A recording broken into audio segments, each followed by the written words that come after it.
a lot of dudes in the pros, so he'd definitely be top 5-ish for me. Yeah. All right, let's get Sam on, Paul. We're going to break here. We're going to get Sam. Okay, we'll have Sam Kahn on. We get this list that we have, and if you are a subscriber of theathletic.com, it's a story Max Olson and Sam Kahn put together. The top, I think it's 38 of the hires since the Big 12 was formed. Jim Grove's not on the list because you kind of don't even know where to put that, although I always have said this, no matter even the CAB fans, that Jim Grove kept that thing alive for longer than I think most people thought, and then, of course, it collapsed, but it wasn't his fault. Aranda's to be determined, even with the 1 year, and there's a couple of coaches that have been in there for 1 or 2 or 3 years that were included, but it's an interesting list. There's a lot of lists that are put out there, and I like to do lists, but I've gotten away from that a little bit. This one was fun, and Max Olson called me, in fact, about a week or so ago to try to help him and Sam digest Guy Morris, Kevin Steele, and also Dave Roberts. Sam Kahn from theathletic.com, and it's great that he's writing for them. Was ESPN for a long, long time, joins us on SicEm365 Radio. So has your feedback meter gone up and down on this list? People maybe who don't understand it, or people who want to argue with what you put out there? I think just like anything, everybody's got an opinion, right? Everybody's not going to agree with it. We knew that coming in, and that's why I made the joke when I posted it this morning. I said, we put a lot of time and discussion into it, but I know everybody's going to fling poo at us anyway. So, such is nature of it. But here's the thing, and to kind of touch on what you said, I'm not really a big list guy. I'm not a big fan of lists, but the way we did this one was we spent a lot of time and effort putting together a lot of research, into everybody's tenure, the circumstances that led into their hires. Max and I had multiple phone calls. Probably, I would estimate we probably had 3 or 4 hours worth of phone calls going back and forth on this over the course of a month, trying to put this list together. Just because it's 25 years of coaching hires in the Big 12. It's a lot to digest, but I like the overall product that we came out with. And sure, we expected obviously there'd be a lot of polarizing opinions around it, but overall, I think the feedback has been good. That people understand that we put a lot of work and effort into it. So the top and the bottom, like the very tippy top and the very bottom, have to be the easiest parts, right? You can just say, okay, it's Stoops and Mack, and it's these Baylor and Kansas coaches. How in the weeds do you get, though, when you're trying to separate what the difference is between how bad Dennis Francione was or how bad, Charlie Strong was? We definitely did. It's funny, actually, the day before we filed it for good, me and Max were texting about it because I said I was going back through like Gene Chizik at Iowa State, and we had him one spot behind Beatty at Kansas, and I said no. I started looking back at Chizik, and he was 5-19 at Iowa State. It wasn't very good, but the recruiting he did there was pretty solid and kind of set the baseline for Paul Rhodes' team. At first, Paul Rhodes' team went 7-6 at Iowa State, and Jamie Pollard, the AD, even acknowledged long after Chizik left that yes, even though the record was not good, that Chizik's recruiting helped set the baseline for Paul Rhodes that helped him get to a quick start there. So we really did. I mean, it's hard to differentiate between some of these guys at the bottom, which is the reason why Max called, Smokey to ask about, how to differentiate Guy Morris from Dave Roberts from Kevin Steele. Charlie Weiss and Les Miles, I think we went back and forth on at the end of the list. But it definitely was difficult because, again, that we have to take the circumstance of the hire. And for me, also a big piece of it was how you left the program. What shape did you leave the program in, and what happened with the guy that took over after you? So there was a lot of discussion that went into it. And we nitpicked in the middle of the list. We nitpicked at the bottom of the list. I think the easiest part was the top, with Stoops 1, Brown 2, and Lincoln Riley 3. I think that was probably the easiest of the list. Sam, with Lincoln Riley at 3 over Gundy and Leach and Pinkel, like how much fun was it to go back into those times in the Big 12 when there were 12 teams and you did have the Nebraskas, the Missouris, the Colorados, but also you had the coaches like the Leaches, Max, and Stoops. It just felt like a great era for the Big 12. Was that fun to kind of go back through? Absolutely. I think back to the 2008 season when if there was a time that Texas Tech would have had a chance to win the conference, you felt like it would have been that year. when they upset Texas in Lubbock that one year. But that year also Texas was in the top 10, and Oklahoma was in the top 10, and Oklahoma State was in the top 10, and Missouri was in the top 10 at one point. I mean, the Big 12 that year looked like the SEC West did a few years later. If you remember when the SEC West one year had 4 or 5 teams in the top 10 in the playoff rankings, that was the Big 12 late in the year. You know, those Gary Pinkel teams that Mizzou had in the mid to late 2000s were really good. And it really brought back some memories from some of the things that we saw. You know, certainly the heyday of Texas, even Bob Stoops' early era with the national championship, and, you know, the Superman Roy Williams tackle, of Chris Sims in the end zone in the Red River Shootout. You know, Leach's teams were really a lot of fun to watch, and to me, very influential both in high school football and in the Big 12 in terms of schematics and the direction football went. You know, I think a lot of that comes from Mike Leach, and that, to me, that did factor in. That was a discussion we had. Where does Leach fall? I think I argued that Leach deserved to be in the top 5 not just because of what he did at Tech, but also because of the after effects of his tenure beyond just Texas Tech, but into the league, into the rest of the league, into high school football in the state of Texas. What's been the feedback? I think you have Tom Herman at 16, and maybe he should be lower. But then what that also says, and Sam, what I noticed here is how bad the list is after about 13 or 15. I mean, how really difficult a lot. That's why there's been so many coaching changes. But isn't that what you kind of felt like you fell off planet Earth after about 15 or 16? Without question, yeah. I had texted that to Max, I think, the last day. I said my biggest takeaway from this list is how many bad hires there are on it. More than half of them are hires that you would say were failures. I think, Herman is at 16, and Herman got fired. And everybody after that got fired. Sherman, Rhodes. I guess if you take out the early ones, we put the new guys, Kleiman, Neil Brown, Matt Wells. Those are probably the hardest to grade because it's such a short tenure and they're so ongoing. But beyond those guys, everybody below from Herman on down has been fired, and that's more than half the list. So that it was definitely entertaining to differentiate Dennis Francione from Tommy Tuberville and Charlie Strong from Ron Prince. I mean, it really stood out that the Big 12 hires by and large has not been very good. Yeah, Sam, when you think about that, not only that, I was reading the list, and when you talk about the ones who have been fired, there's not even a one in there that's been Baylor fans will debate whether they should have fired Art Briles for everything that's been found out. You can get into the weeds on that if you want to, but as far as the ones who have been fired on the list, there's not even a debate as to why they should have been fired. Like, all of them should have been fired. It's not even close.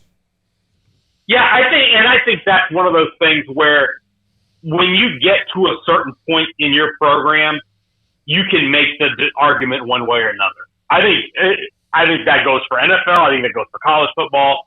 You can make an argument for firing a guy in most instances if you want to. It just depends on what your expectations are and how bad you want to get rid of the guy. But yeah, I think that there's justifiable reasons why all these guys were fired that are further down the list, and that's the reason why it was so hard to get to the top 10 of the list, because all the guys in the top 10 except for Leach, pretty much have left on good searches. I guess you could say Solich at number 9. That one was interesting, but you would say Nebraska football has not been the same since Frank Solich was fired. But for the most part, the guys in the top 10 left on good terms. But yeah, I think you can absolutely make a case for, and it's justifiable why any of those guys were fired. But again, that's part of the interesting part of college football. That's what makes it so fascinating is all the dynamics that go into coaching hires, coaching fires, booster expectations, fundraising, the whole nine. All of it is what makes it so different from something like the NFL, where none of that is really a factor. Sam, we'll never know, and it's impossible to know what Art Briles would have done over the last 5 years if everything had stayed the same. But I'm willing to bet that he'd probably be closer to the top 5 if things had played out. They didn't, though, and it ended the way that it did.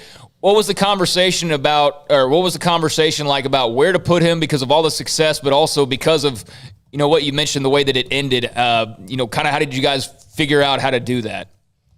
Yeah, it was definitely the toughest discussion we had, is where do we put him? And I think what we started with was, when we first started the first list from scratch, it was like, okay, let's just rank them based on just football for now, and then we'll take into account the firing and the circumstances surrounding it after.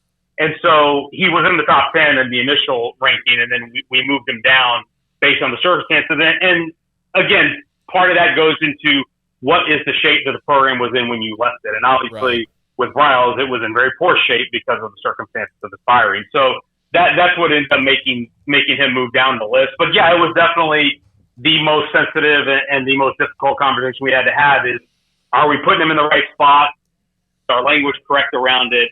Are we make sure we're buttoned up? And, we certainly have editors to make sure that, multiple eyes saw that before it went through. But it was difficult. And now if all that doesn't happen and he's still coaching, yeah, he's probably in the top 6 or 7, I think, without question, possibly even in the top 5. And to that point, you guys were talking about Gary Patterson, who's not on this list, because Gary was hired before they were in the Big 12. If Gary was on this list, Gary is probably in the top 3 or 4. Yeah. Because, and the reason I say that is because it's not just the football with Gary. It's what has happened beyond the football, that TCU was one of those teams that was left out of the Big 12 when the Southwest Conference broke up. And I think a big reason why TCU has been able to find its way back into the Power 5, back into a major conference in the Big 12, is because of stability and success that they've had in football under Gary Patterson. The facilities renovations that they've done, the consistent success that they've had up until the last 3 years. Obviously, the last 3 years have not been very good. But up until then, they didn't go more than double-digit games. They won a Rose Bowl when they were in outside of the power conferences.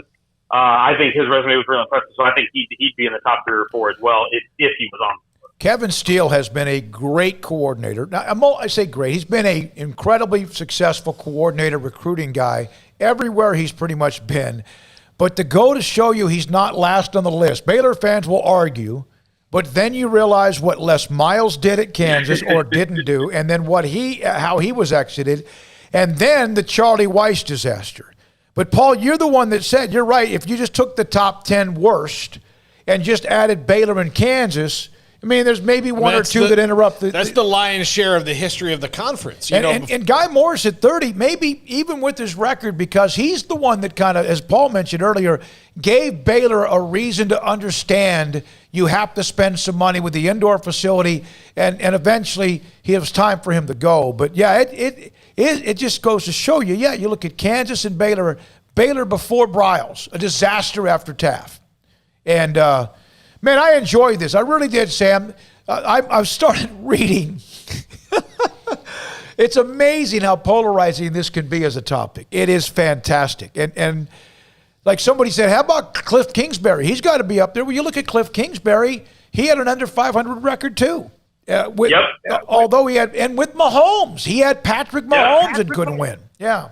That's what Cliff is one we had a lot of discussions about too. Cliff, I think, was higher on the list when we first drafted it. And the more I looked at his resume compared to everybody else's, Max and I were talking, and I said, Max, I think we got to move Cliff down because the record is not good. The conference record is not good. And to me, the biggest indictment on Cliff was that he had a guy who ended up being an NFL MVP and first-round pick and did not do more with it than he did. Yeah. And I say, Cliff's a nice guy. Everybody likes him over there at Texas Tech. And I think a lot of the positive feelings around him is, I think, what makes people, anybody I think who's dealt with him personally will generally, at least in my experience, will say that he treats people very well.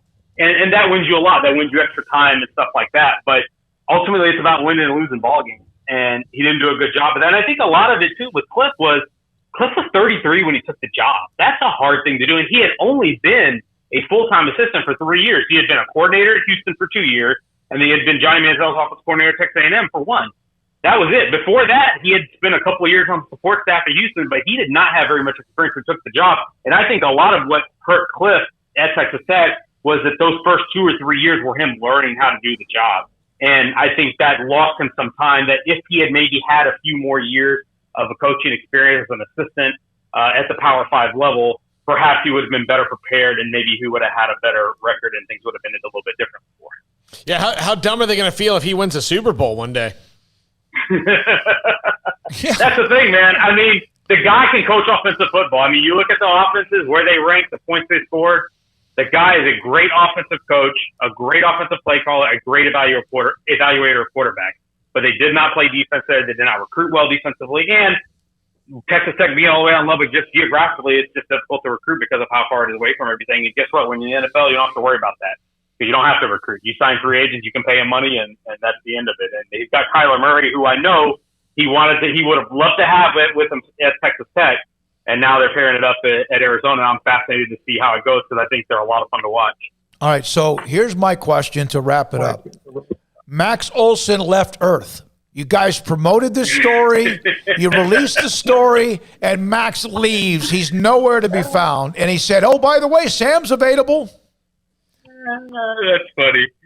Hey, Max gets a pass because he's got that little boy that he's looking after. And you know what? Bless Max, because he's been off for a lot of the last few weeks, but he took some extra time to help me finish this and get on the phone with me and do all this stuff. So I think he's back sometime later next week from his break, his paternity leave. So, but I have no issues with that.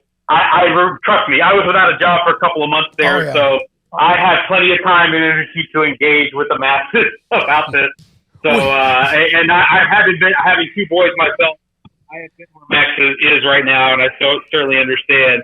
Hey, if you want to unplug, if you want to throw this one into the ether and just run away, that's totally okay with me. Yeah, no, we can relate to all of a sudden a shift in the career, and it worked out for you. It's worked out for us in great ways. Thanks for your time, Sam. Can't wait to have you on more often during college football season. No problem. Thanks for having me on. As always, y'all keep up the great work. Sam Kahn, he's a good one, and he's now with The Athletic as they continue to compile fantastic writers from a lot of the .coms that have been laid off or a lot .coms that are gone, and we appreciate his time. Okay, coming up next,